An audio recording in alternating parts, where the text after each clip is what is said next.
नमस्कार, मैं भरत कुमार। आप देख रहे हैं ओरिजिनल ब्रॉडकास्ट चैनल। आज बात होगी जिला चिकित्सालय की। जैसा कि जिला अस्पताल में प्रतिदिन 1200 से 1400 मरीज इलाज के लिए पहुंचते हैं, जबकि 200-300 के आसपास मरीज विभिन्न वार्डों में इलाज करा रहे होते हैं। लेकिन जिला अस्पताल में संचालित जन औषधि केंद्रों का क्या हाल है, आपको आज मैं ये बता रहा हूँ। जन औषधि केंद्रों के हाल ये हैं, वहाँ पर छोटी छोटी दवाइयाँ जैसे सर दर्द की, ब्लड प्रेशर की या चर्म रोग की, पेट दर्द की, गैस दर्द की दवाइयाँ उपलब्ध नहीं हैं। मजबूरी में लोग 1200 से 1400 जो मरीज इलाज के लिए आते हैं, ये बाहर जो मेडिकल स्टोर संचालित हैं उनकी सेवाएं लेते हैं और 50 से लगा के 60% तक महंगे दामों में दवाइयाँ खरीदते हैं। और जब मैंने ये जानने की कोशिश की,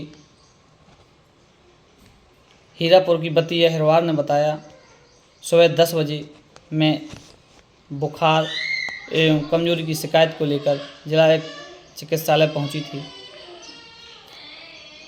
इलाज के बाद डॉक्टर आए, इलाज किया और पर्चे पे दवाइयाँ लिखीं और मैं जन औषधि केंद्र जब दवाइयाँ लेने पहुंची तो आधी अधूरी दवाइयाँ मिली। शेष मुझे मजबूर होकर बाहर के मेडिकल स्टोरों से दवाइयाँ लेनी पड़ी। छोटे छोटे जो छोटी समस्याओं को लेकर मरीज आते हैं, इन्हें भी मजबूरी में बाहर के मेडिकल स्टोरों से दवाइयाँ खरीदनी पड़ती हैं। जब इस संबंध में हमने डॉक्टर आर.पी. गुप्त जो CMHO हैं उनसे बात की, सिविल सर्जन हैं, उनसे बात की, शरद चौरसिया और CMHO डॉक्टर आर.पी. गुप्ता। तो उनका कहना है कि हमने जन औषधि केंद्र में करीब 550 दवाएं उपलब्ध हैं।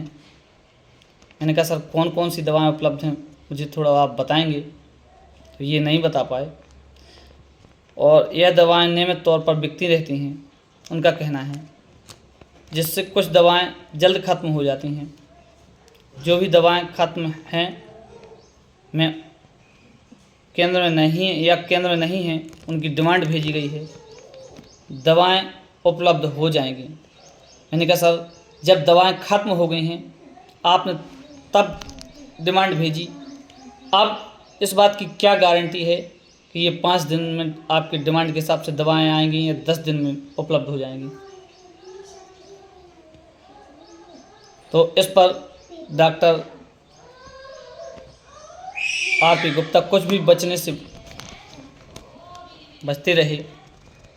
बोले ये समय अवधि नहीं मैं बता पाऊँगा। मैंने कहा सर क्यों नहीं 10 दिन पहले यही डिमांड भेजी गई।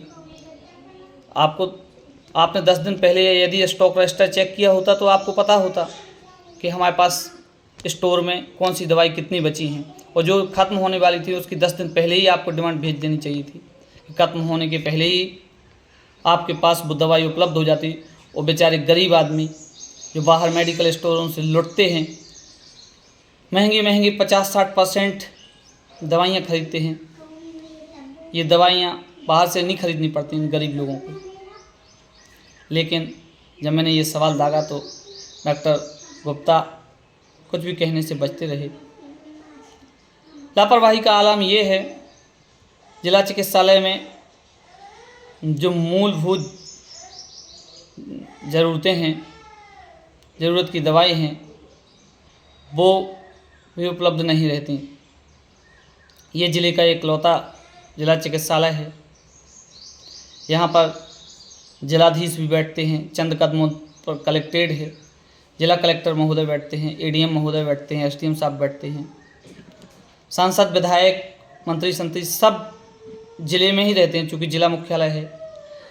इनके होने के बावजूद भी जब जिला हॉस्पिटल की ये हालात हैं तो गांव में संचालित जो प्राथमिक स्वास्थ्य केंद्र हैं या उप स्वास्थ्य केंद्र हैं या माध्यमिक स्वास्थ्य केंद्र हैं उनका क्या हाल होगा, ये आप खुद ही अंदाज़ा लगा सकते हैं। क्या ये व्यवस्थाएं कभी सुधरेंगी या इसी तरीके से कागजी घोड़े दौड़ते रहेंगे और जनता हैरान परेशान डबडबाई आंखों से देखती रहेगी।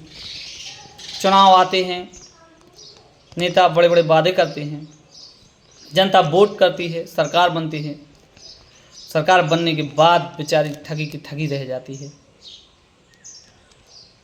क्या ये व्यवस्था सुधरनी नहीं चाहिए?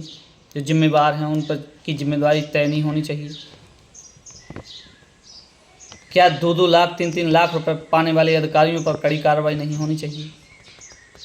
अब देखने वाली बात यह है, मध्य प्रदेश के सीएम मोहन यादव हैं और वो इस व्यवस्था को कब तक सुधार पाते हैं।